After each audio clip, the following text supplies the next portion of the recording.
Hello everyone, welcome back to the video. This is the first video in 3 months. Yeah, it's been a very long time because we've both moved house and neither of us have done a video since we moved house. That was my excuse until you moved house. Yeah, I mean I haven't done a video since I moved house, and this is in the new house. I'll probably do a video, just a quick update showing it. Oh, house talk. No, not a house tour, just like my new setup, I guess. But yeah, we've not done a lot of reviews recently. We do tend to slack though. No, because we just forget. We always have like a period where we do loads. Yeah, we just forget. And then we'll have a 6-month gap. It's really inconsistent, and we do have people who actually watch our videos, so it is really unfair and lazy of us, I guess. But we are going to do another Smith Sound review because we actually discovered. I actually thought we had done all the albums, but we actually haven't. Yeah, so we're going to talk about their debut album from 1984, which is the album that started it all. It sort of encapsulated the Smiths sound and what they were all about. Well, you got it quite well. Yeah, it encapsulates it because it's got a bit of a live sound to it. It's a bit like Oasis and Definitely Maybe. It really does capture the live sound of the band well. But you know, it's just that distinctive jangly guitar sound, the solid drum beats, Morrissey's vocals, everything about it. It just go on. Yeah. And the thing is, if people didn't know the song, but they heard like the sound of it, they know it's still the Smiths. Yeah, it's certainly, they certainly already make a statement of who they are, and they have a recognisable sound to them right off the get go, basically. And so they recorded it in 1983. It came out in early 1984. And the thing that's always surprising about the Smiths is like this LP. I think it charted in like the top 30 or something. Yeah, it did alright. But it only sort of yielded one single. Which was What Difference Does It Make, which got to number 12. And Hand in Glove.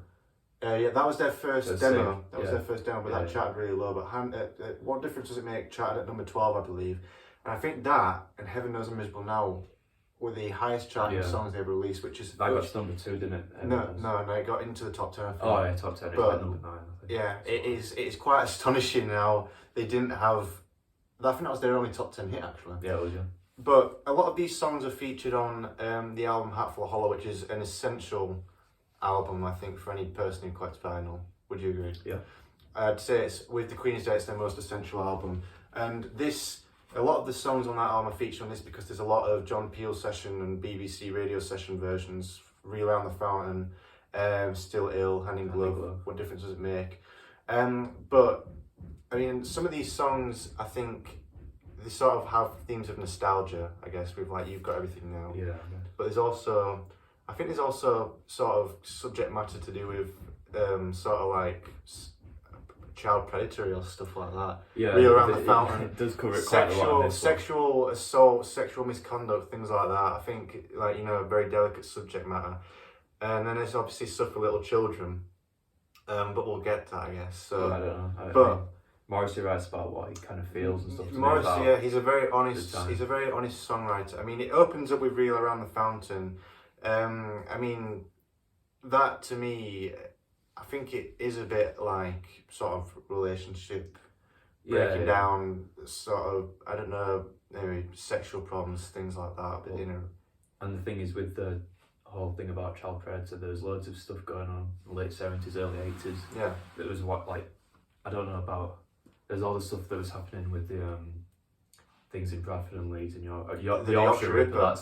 In the 70s. Well, yeah, because Morrissey, I guess, wrote about what he saw. I don't know if that was... Yeah, but he also read, I think he read a lot about the Moors murders, which was close to home as well, because that was in Manchester. Yeah, and that's what Stuff for Little Children's about. But then, I mean, Reel Around the Fountain, that's a great song. It opens up with a great drum beat, and it's sort of like this steady moving song. It's actually quite a long song for their opening. It's about 6 minutes. But it's got a very lovely piano flourishes through it, played by a session musician, I think. I thought it was Johnny Marr. He plays piano, don't he? Yeah, but he didn't play it on this song, I don't think. But yeah, I mean, there's that great chemistry between the band. They're such a tight unit. Johnny Marr's jangly guitar parts, they just sound great. And then You've Got Everything Now, which is, I think this is a song about nostalgia, sort of a bit nostalgic, a bit like Still Ill. Yeah. it's got a fantastic bass line. This song. It's nice to like sit back and listen to this one. Just Yeah. like, as a piece. Yeah, it is a really great. It's great lyrics as well. Miserable Lie. That is one I think about. I don't mind it. No. What I mean is, I right, think that's one of the more subject matter songs when it comes to. I think that's when it comes to like sort of child predatory or stuff like that. You know, if you read into the lyrics, I think there is something there to do with it. But you know, the whole first side's pretty great. I mean, Pretty Girls Make Graves. That's a really good bass guitar part. Yeah. And then The Hand That Rocks the Cradle. That's sort of like a lullaby song. Yeah, it's good. And that's sort of like it's quite a repetitive song in terms of the guitar and bass parts, but it's a really nice lullaby song. It's sort of quite a unique Smith song. Because Morrissey he can have a very gentle voice sometimes. He can do, but I think with this album, it's either quite upbeat stuff or really mellow, kind of laid back. I think because I mean, yeah, the first side is a bit more laid back than the second side. On the second side, you get sort of a three combo of like pretty good hit singles. Well, they're not hit singles, but they're some of their most well-known songs. You get Still Ill, Hand in Glove, and What Difference Does It Make, all in a row, which is that's a great track list for side 2, isn't it? I mean, Still Ill, you know, fantastic guitar and bass, great drum intro and outro, and it's just, I'd say this is also about, you know, it's got that romantic, nostalgic vibe to it. Under the Iron Bridge We Kissed, ended up with Sore Lips. Yeah. That's a really, really nice part. I never. Can you even get Sore Lips from Kiss? I don't know. Yeah, well, you don't really need to discuss it, I guess. Hand in Glove, you know, what do you reckon this is about? I mean, is it, you know, with I don't know. The sun shines out of our behinds, Hand in Glove, you know. I don't think it could be quite targeted at someone. Yeah, I mean, it could be. I don't know. It could be a metaphor for anything, I guess. I mean, you sort of some of Morrissey's lines, because they're quite humorous, aren't they? Quite witty. Yeah, they stick in your mind, but then when you actually think about them, they bring a whole different meaning. Yeah, I know. I think it's especially relevant on Meet Is Murder because he's got some incredibly witty lines on that. But then, if whoever is aimed at is quite mean, it can be quite it can be quite cold. What Difference Does It Make? You know, it's a great guitar part. There's a really good music video of them on Top of the Pops playing it. Yeah. It's a great guitar riff by Johnny Marr. This is one of the best songs on the album, I'd say. Yeah. What would you say is the best song? Well, we'll throw songs and we'll talk about that, I guess. But you get that sort of three streak of singles, and then the last two songs are very mellow. However, I Don't Owe You Anything. I love this song. I like it. I really love the song. It's got good, it's got really nice subtle organ flourishes throughout it, but the bass guitar, it's really soft. It's not like raunchy or raw, but it's really loud and deep. Especially like on speakers, like it's a really loud bass part, but it's such a nice bass part. But this is actually quite. I actually really like the lyrics to this song as well.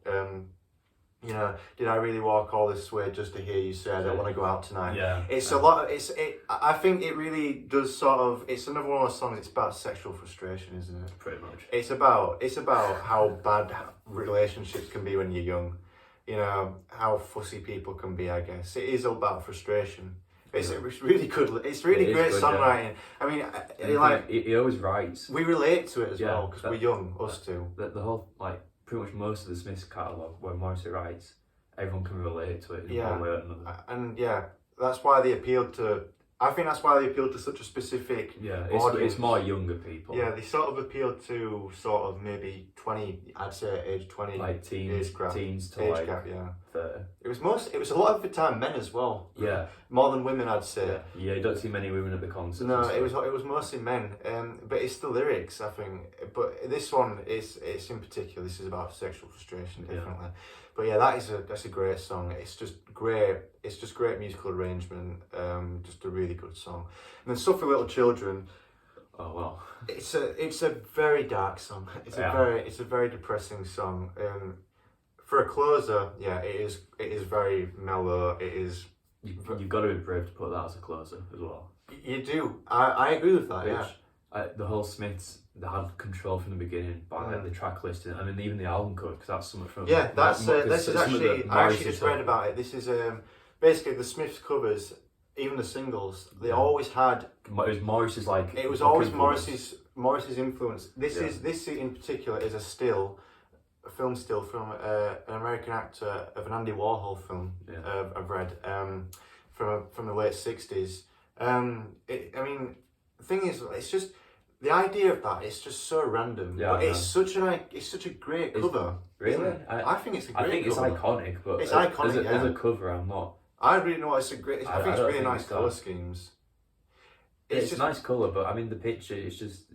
Well, what the music and this cover shows is that the Smiths have got a style about them. Oh yeah. And it's definitely through Morris's influence. Even with all the album covers. Yeah, that's what I just said. Like honestly, yeah. I mean, I can think of one cover. I think it was "Shotless of the World Unite." It's a cover of Elvis, young Elvis. But besides that, they're all. I mean, there's actually quite a funny cover. Heaven Knows I'm Miserable Now. It's actually a cover of a woman who won the lottery and then she wasted all the money. Oh, is it? Which is quite a humorous thing if you think about it. Yeah. But back to the song "Stuff for Little Children." I mean, it's about the Moors murders. I mean, it makes direct reference to the names of the victims of those murders, and I think it does hone in Morris's frustration and his anger at the fact that it happened, especially so close to where he lived. I mean, it must have been quite scary, to be honest. Yeah. But it's definitely sort of him releasing that frustration, I guess. But it is a very, very dismal song. But it's when you've got a song about that subject matter, it's gonna be, isn't it? Yeah. And then, I mean, songs like those allow me to understand why some people say the Smiths are a bit too depressing. Yeah, I can see why, but I still love their music. Yeah. And, you know, some of the songs are very down, but, you know, they have a lot of charm to them, and they have you know, the lines, the wit about them, the guitar arrangements. I mean, the formula that the Smiths use on this album with the musical arrangements and the lyric style is pretty much repeated throughout the whole catalogue, except maybe the last album where they got a bit experimental with keyboards and stuff. But yeah, it lays the foundations very well. And to say they were such a short-lived band as well, they were only around for 5 years or something. Maybe 4 years, I think. And this was 2 years into them being a band. I mean, they formed in 1982, and then they did shows, clubs, and radio sessions in 1983. Can you imagine, like, they had songs like "This Charming Man," "Still Ill," and "What Difference Does It Make" before they even made their first album. Yeah, I know. Yeah. Like, that is just incredible.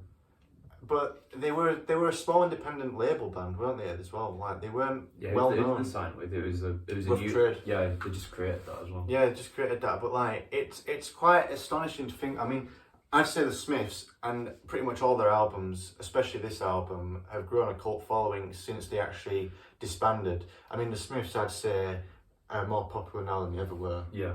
At the time, yeah. Because I think it has to do with the fact that they do appeal to young people like us through the lyrics. I mean, if there's a reunion now, there'd be a lot more people coming to watch than at the time when they were together. Yeah, there would be a lot of people going. I agree with that. Yeah, but like for a debut album, I mean, this is one of the best. I mean, when I say one of the best, I mean it's gonna be like top 20 or something that I've ever heard. For a debut album. Yeah. For a debut album, it's one of the best you could listen. I mean, I'm sure there's some people that would say it is the best album. I mean, some people have grown up listening to this. I mean, lucky them, I guess. But I know.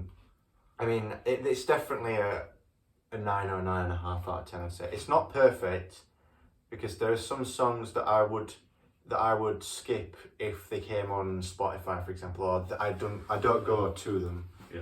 Like, but the best songs. What do you think the best songs are? Still Ill. That's my favourite song. I think my favourite song is "I Don't Owe You Anything." But yeah, the whole second side is pretty great, to be honest.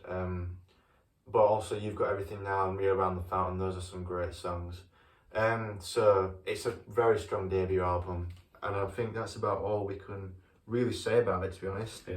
I mean, there'll be a lot of other people that have said stuff about it on the internet, I guess. I mean, it's just a historical album, I guess. I mean, because in retrospect, the Smiths are one of the biggest bands of the 80s. Yeah. So it is quite an important album in that sense, I guess. I mean, I would say it's influential, but I don't know who it influenced because I don't know many bands, modern bands that followed after Smiths. I mean, the Smiths sort of picked up in the post-punk era, didn't they? Yeah.